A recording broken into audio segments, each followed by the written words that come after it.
Hello Pirates, this is Jim with AwakenedTCG, bringing you guys a very interesting video today.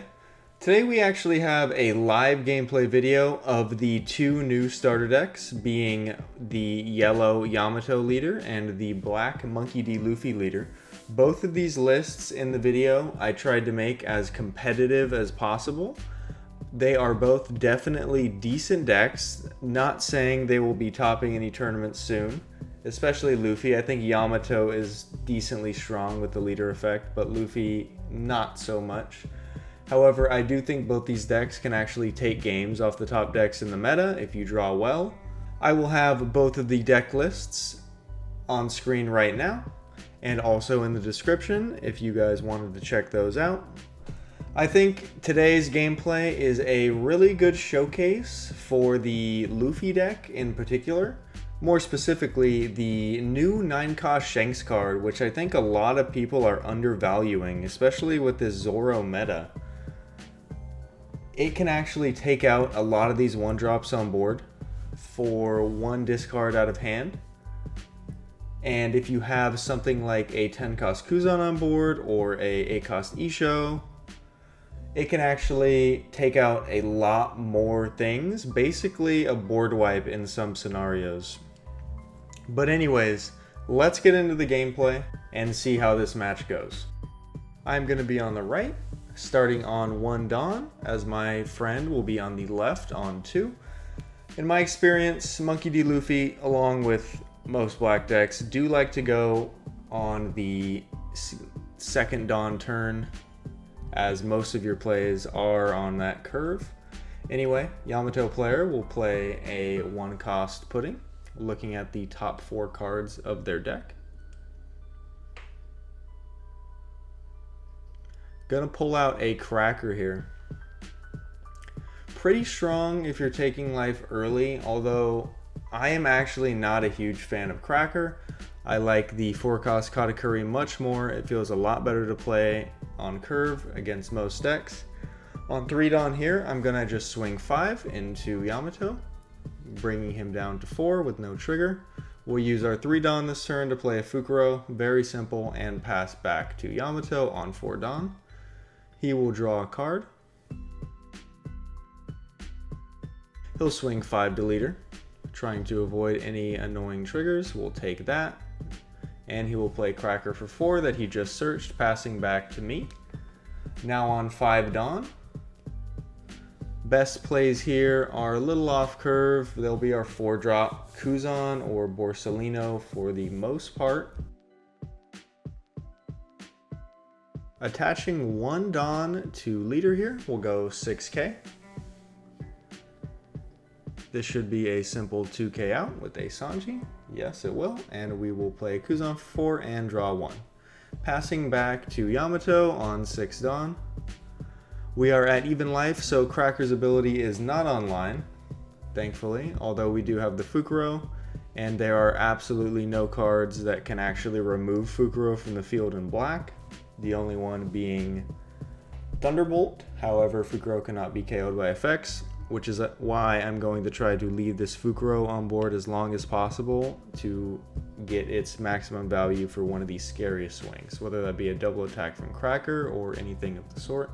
He'll go 7, we'll take that, and we will be heavily rewarded with a Shockwave trigger, KOing a 4 or less right on the dot for Cracker there.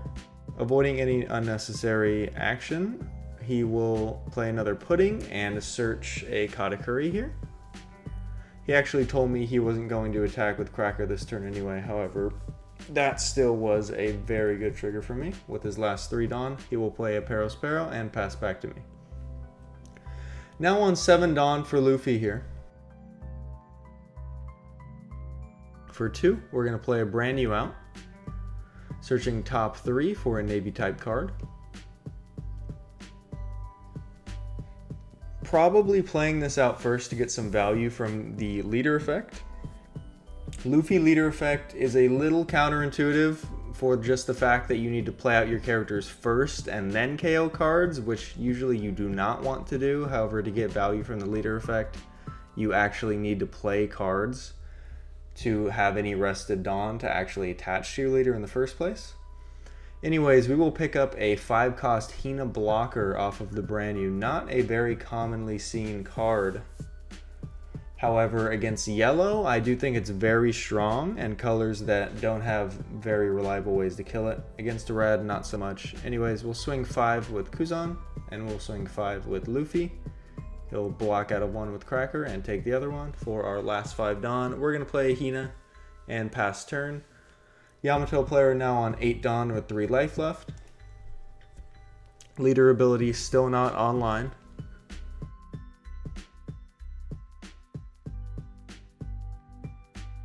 He'll swing 5 with Cracker. We'll give him a 6k block with Hina. Getting a lot of good value there. He's actually going to go 6k only at the Kuzan. That's going to be an easy 2k counter. And with his remaining 7, he's going to play a 7-cost Mama. And we will actually give him the life here, as I know my cards in hand are actually going to help me last later in the game than him. Now on to me with 9 Dawn. We are going to ask how many cards. He says 6. I say Isho. Very easy play for me. We're going to take the middle 2 and take out a 7-cost Oden and an 8-cost Katakuri. 2 big drops here. Sniped with Isho. Now we will just go 5 at the Perospero, minusing his Big Mom by 4. He's going to take that. This will allow us to get our first leader effect of the game, actually, putting 1 Dawn on leader. He's going to get a 8-drop Katakuri from the search. We'll attach our last Dawn to Luffy, swinging at leader for 7, and he will take that. Getting actually decent value out of leader there. Instead of swinging 6, we can swing 7, which he could have counted out of 6, but 7, obviously, you're going to need 2 cards if you have no Dawn up. Now, Yamato player on 10 Dawn. Sadly, in this deck, you can't run 10-drop Mom, as your leader is not a Big Mom Pirates type, or else this is definitely what he'd be playing here. He's going to go 8 to Kuzan. We'll give him a block with our Chapapapa. Still another blocker with Hina. He's thinking about swinging 5, however, our Hina making it very difficult in this scenario.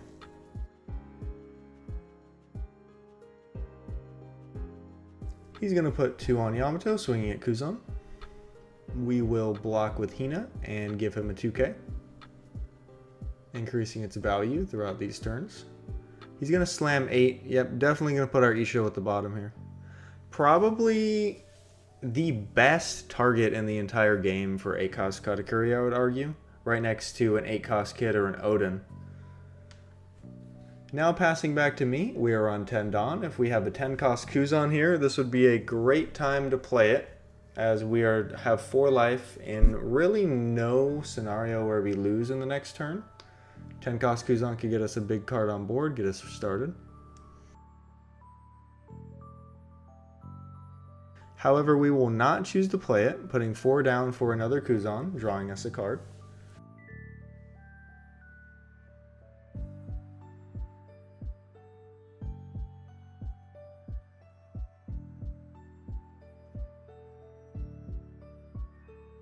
I'm going to put 1 on leader, swinging 6. This should be an easy 2k.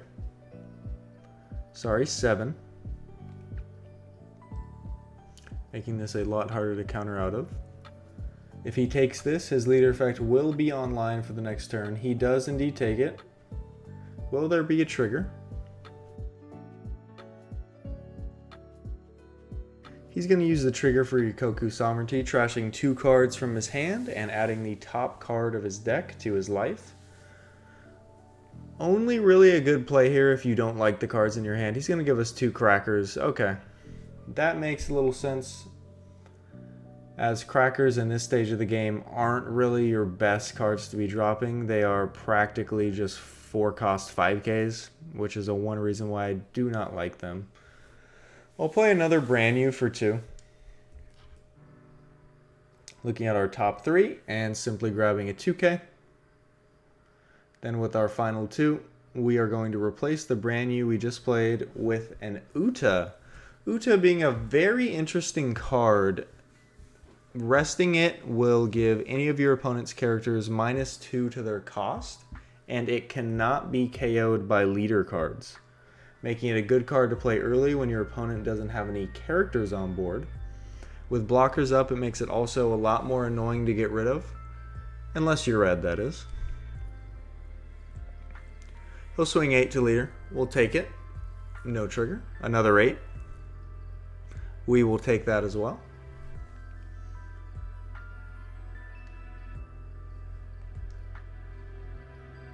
He'll put 1 on leader, swinging 6. If we get him down to 2 next turn, he will be a 6k leader. We'll give him a 2k for that 6k swing. He'll spend another 7 Dawn for another Big Mom. Now, if I decide to get rid of this life, he knows my last card in life is a no counter, which makes going for game a lot easier in this situation. As I said before, I'm pretty confident I can clean out this late game, as I know I have a really good turn coming up, so I choose to give him another life here.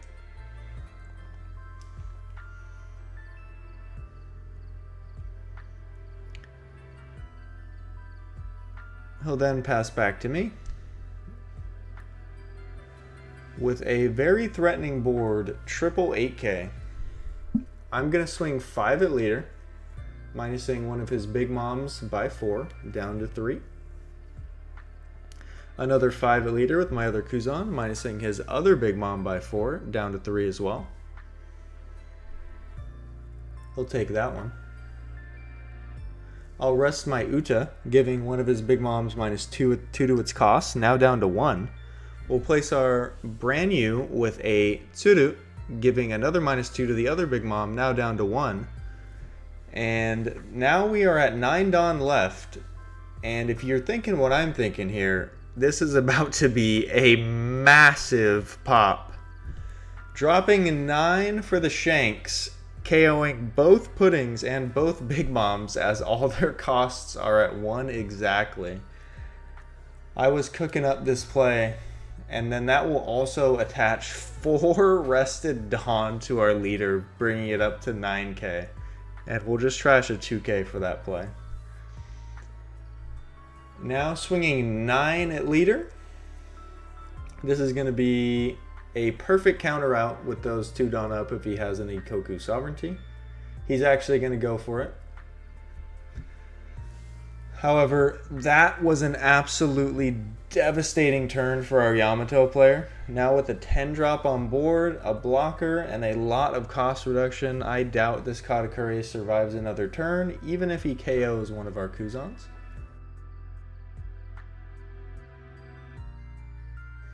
He's going to attach 2 to Yamato, swinging 7 at our Kuzan. We will block and give him a 2k. He'll swing 8 at the same Kuzan. Not too many cards in hand, so we will just have to give him that.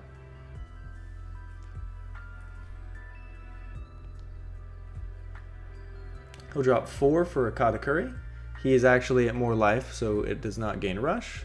However, he'll look at his top life, putting it down to the bottom. Your best bottom life cards for yellow are usually going to be blocker brulees or any card that trashes 2 and gains life, as it can give your opponent a surprise anti-lethal.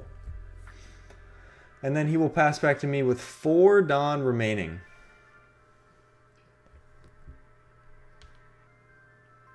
We'll use Uta effect before it could get popped by any nonsense. Give his Katakuri -2. We'll swing 5 to leader, giving his Katakuri -4, now down to 2. He'll take that. 2 life left. Leader effect is now online. His Yamato is now a 6k leader.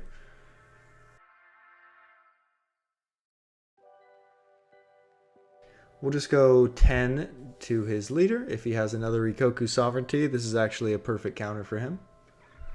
Maybe should have played around it in hindsight, but truly I don't know if it matters. He's going to take it. Got a trigger, deciding if he wants to use it. Not a lot of cards in hand, so if this is a discard character, which it is, he's going to go for it. Possibly trying to go for game next turn, But with Hina on board, only one of his characters on board can swing between Katakuri and Perospero. We're going to play a Kobe there. Sorry, it's a bit out of frame, but it is a 4-cost, 1k power character that you can rest and KO a 2 cost or less with no discard. I do love this card, as you do not have to discard as you do with a lot of KO cards in black. Anyway, going to use leader effect and attach 2, swinging 8 to his leader. He's going to give us a... Sorry, I'm remembering this name. Something arrow, but however, it gives you 3k counter when you are at 2 life or less, countering out perfectly from 6k to 9. And we'll use our last 4, getting rid of Uta here. Finally, to play a Borsellino, bunkering up if there was ever a chance that he was going to beat us with something like a Thunderbolt to KO Hina and go for game this turn. This Borsellino completely prevents that. Putting the Yamato player in a very rough spot here. They are definitely dead next turn. And with 2 blockers up, it is going to be nigh impossible to win. He's going to go 3 on leader, swing 8 to Kuzan. We will use Hina to block and activate its effect to make his Katakuri unable to attack for this turn. Only 1 attacker left, still a blocker up. It is going to be basically impossible for Yamato to win at this point. 3 on Perospero, making it hard to block with Borsellino and have it survive. We will block the attack to Kuzan. And he's actually going to pass with 4 Dawn up. His leader is a 6k. Make sure when you're playing against Yamato you do not forget that, as it has definitely screwed me over once or twice. We'll attach 3 to Kuzan, swinging 8 to his leader.